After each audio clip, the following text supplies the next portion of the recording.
ನನ್ನೆಲ್ಲ ಪ್ರೀತಿಯ ವೀಕ್ಷಕರಿಗೆ ನನ್ನ ಪ್ರೀತಿಯ ನಮಸ್ಕಾರಗಳು. ನಮ್ಮ ಚಾನಲ್ನ ಇದೇ ಮೊದಲು ನೋಡ್ತಾ ಇದ್ದೀರಾ ಅಂದರೆ ದಯವಿಟ್ಟು ಸಬ್ಸ್ಕ್ರೈಬ್ ಮಾಡ್ಕೊಳ್ಳಿ ಫ್ರೆಂಡ್ಸ್. ಮುಂಚೆಯಿಂದ ನೋಡ್ತಾ ಇದ್ದೀರಾ, ಇನ್ನೂ ಸಬ್ಸ್ಕ್ರೈಬ್ ಮಾಡ್ಕೊಂಡಿಲ್ಲ ಅಂದರೆ ದಯವಿಟ್ಟು ಸಬ್ಸ್ಕ್ರೈಬ್ ಮಾಡ್ಕೊಳ್ಳಿ ಫ್ರೆಂಡ್ಸ್, ಸಪೋರ್ಟ್ ಮಾಡಿ. ತಾವು ಭಗವಂತನ ಅವತಾರ, ಯಾರು ಅದರಲ್ಲಿ ನಂಬುವರೋ ಉದ್ಧಾರವಾಗುವರು ಎಂದು ಸಾರಿದ ಮಹಾನ್ ವ್ಯಕ್ತಿಗಳು ಕೆಲವರು ಇದ್ದರು. ಆದರೆ ಬುದ್ಧ ತಾನು ಸಾಯುವ ಕಾಲದಲ್ಲಿ ಹೇಳಿದ್ದು ಏನು? ಯಾರು ನಿನಗೆ ಸಹಾಯ ಮಾಡಲಾರರು, ನಿನಗೆ ನೀನೇ ಸಹಾಯ ಮಾಡಿಕೊಳ್ಳಬೇಕು. ಬುದ್ಧ ಎಂದರೆ ಆಕಾಶದಂತೆ ಅಸೀಮವಾದ ಜ್ಞಾನದ ನೆಲೆ. ಗೌತಮನಾದ ನಾನು ಅದನ್ನು ಪಡೆದಿರುವೆನು. ಸಾಧನೆ ಮಾಡಿದರೆ ನೀವು ಕೂಡ ಅದನ್ನು ಪಡೆಯಬಹುದು ಎಂದನು ಬುದ್ಧ. ಬುದ್ಧ ಯಾವ ಪ್ರತಿಫಲಾಂಕ್ಷೆಯನ್ನು ಇಚ್ಛಿಸಲಿಲ್ಲ, ಸ್ವರ್ಗಕ್ಕೆ ಹೋಗಲು ಇಚ್ಛಿಸಲಿಲ್ಲ, ಹಣವನ್ನು ಇಚ್ಛಿಸಲಿಲ್ಲ, ರಾಜ್ಯ ಮೊದಲಾದವುಗಳನ್ನೆಲ್ಲ ತ್ಯಜಿಸಿ ಭರತಖಂಡದ ಬೀದಿ ಬೀದಿಯಲ್ಲಿ ಭಿಕ್ಷೆ ಬೇಡಿಕೊಂಡು ಹೋದನು. ಅನಂತ ಸಾಗರದಷ್ಟು ವಿಶಾಲ ಹೃದಯದಿಂದ ಮಾನವ ಕೋಟಿಗೆ ಒಳ್ಳೆಯದಾಗಲೆಂದು ಬೋಧಿಸುತ್ತಾ ಹೋದನು. ಬಲಿಯನ್ನು ತಪ್ಪಿಸಲು, ಪ್ರಾಣಿಗಳ ವಧೆಯನ್ನು ನಿಲ್ಲಿಸಲು, ತನ್ನ ಪ್ರಾಣವನ್ನು ಬಲಿ ಕೊಡಲು ಸಿದ್ಧನಾದವನು ಇವನೊಬ್ಬನೇ. ಇನ್ನೊಮ್ಮೆ ಒಬ್ಬ ರಾಜನಿಗೆ ಹೇಳಿದ, ಒಂದು ಕುರಿಮರಿಯನ್ನು ಬಲಿ ಕೊಡುವುದರಿಂದ ನೀನು ಸ್ವರ್ಗಕ್ಕೆ ಹೋಗುವುದಾದರೆ ಮಾನವನ ಬಲಿ ಕೊಟ್ಟರೆ ಅದು ಮತ್ತೋ ಸುಲಭವಾಗುವುದು. ನನ್ನನ್ನು ಬಲಿ ಕೊಡು. ರಾಜನಿಗೆ ಅತ್ಯಾಶ್ಚರ್ಯವಾಯಿತು.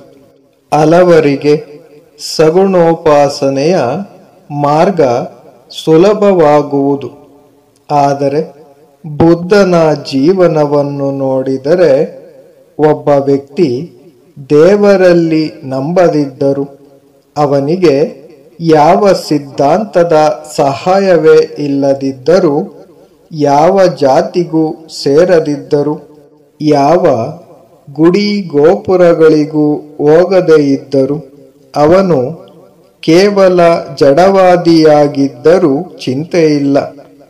ಅವನು ಕೂಡ ಪರಮ ಸತ್ಯವನ್ನು ಸೇರಬಹುದು ಎಂಬುದು ಕಂಡುಬರುತ್ತದೆ. ಇವನನ್ನು ಟೀಕಿಸಲು ನಮಗೆ ಅಧಿಕಾರವಿಲ್ಲ. ಬುದ್ಧನ ಅಸೀಮ ಅನುಕಂಪದ ಮಹಾಸಾಗರದ ಒಂದು ಬಿಂದು ನನ್ನಲ್ಲಿದ್ದರೆ ಸಾಕು ಎನ್ನಿಸುವುದು.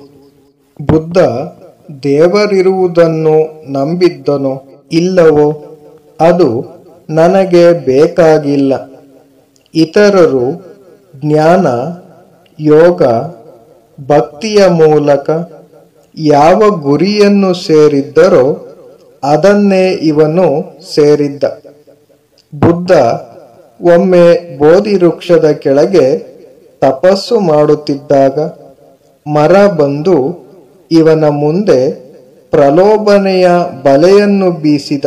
ಸತ್ಯಾನ್ವೇಷಣೆಯನ್ನು ತ್ಯಜಿಸಿ ಪ್ರಪಂಚಕ್ಕೆ ಮರಳಿ ಇಂದಿನಂತೆ ನಾಮರೂಪದ ಮಿಥ್ಯ ಪ್ರಪಂಚದಲ್ಲಿ ವಿವರಿಸುತ್ತಾ ತನಗೆ ಸುಳ್ಳು ಹೇಳಿಕೊಳ್ಳುತ್ತಾ ಸುತ್ತಮುತ್ತಲಿರುವವರಿಗೆ ಸುಳ್ಳು ಹೇಳುತ್ತಾ ಇರು ಎಂದನು.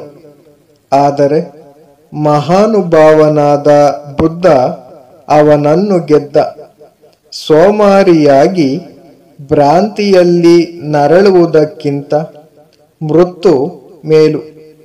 ಸೋಲನ್ನು ಒಪ್ಪಿಕೊಂಡು ಬಾಳುವುದಕ್ಕಿಂತ ಹೋರಾಡುತ್ತಾ ಪ್ರಾಣ ಬಿಡುವುದು ಮೇಲು ಎಂದ ಬುದ್ಧ.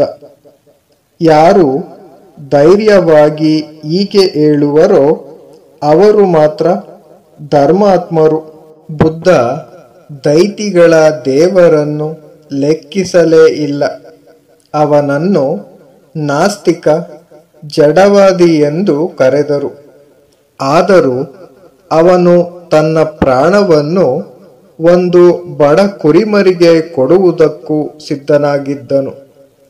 ಯಾವ ಜನಾಂಗದಲ್ಲಿಯೂ ಇಲ್ಲದ ಅತಿ ಶ್ರೇಷ್ಠ ನೈತಿಕ ಆದರ್ಶವನ್ನು ಪ್ರಪಂಚದಲ್ಲಿ ಜಾರಿಗೆ ತಂದನು. ಎಲ್ಲಿಯಾದರೂ ಒಂದು ನೀತಿ ನಿಯಮಾವಳಿಯ ಕಿರಣವಿದ್ದರೂ ಅದು ಬುದ್ಧನಿಂದ ಬಂದದ್ದು. ಬುದ್ಧ ವೈದಿಕ ಸನ್ಯಾಸಿ.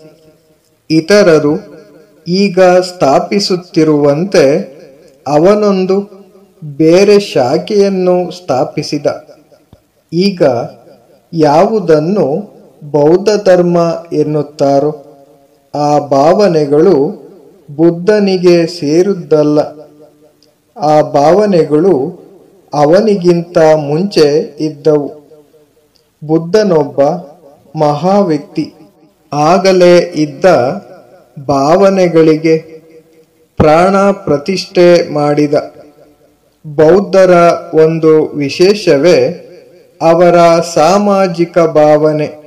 ಉಪನಿಷತ್ತಿನಲ್ಲಿ ಯಾವ ಭಾವನೆಯನ್ನು ಎಲ್ಲೋ ಕೆಲವರಿಗೆ ಮೀಸಲಾಗಿಟ್ಟಿತ್ತು ಅದನ್ನು ಎಲ್ಲರಿಗೂ ಬಹಿರಂಗಪಡಿಸಿದವನು ಬುದ್ಧ. ನಿರ್ವಾಣ ಸಿದ್ಧಾಂತದಿಂದ ಅವನ ದೊಡ್ಡಸ್ತಿಕೆ ಏನು ಏರುವುದಿಲ್ಲ. ಅವನ ಮಹಿಮೆ ಇರುವುದು ಅಸದೃಶವಾದ ಅನುಕಂಪದ ಮೇಲೆ. ಅವನ ಧರ್ಮಕ್ಕೆ ಕಳೆ ಕೊಡುವ ಉತ್ತಮ ದರ್ಜೆಯ ಸಮಾಧಿ ಮುಂತಾದವುಗಳಲ್ಲಿ ಬಹುಪಾಲು ಆಗಲೇ ವೇದಗಳಲ್ಲಿವೆ. ಅಲ್ಲಿ ಇಲ್ಲದೆ ಇರುವುದೇ ಬುದ್ಧನ ಬುದ್ಧಿ ಮತ್ತು ಹೃದಯ. ಪ್ರಪಂಚದ ಇತಿಹಾಸದಲ್ಲಿ ಅವನಿಗೆ ಸರಿಸಮನಾದ ವ್ಯಕ್ತಿ ಮತ್ತೊಬ್ಬ ಇದುವರೆಗೆ ಜನಿಸಿಲ್ಲ. Thank you for watching friends. Please subscribe my channel.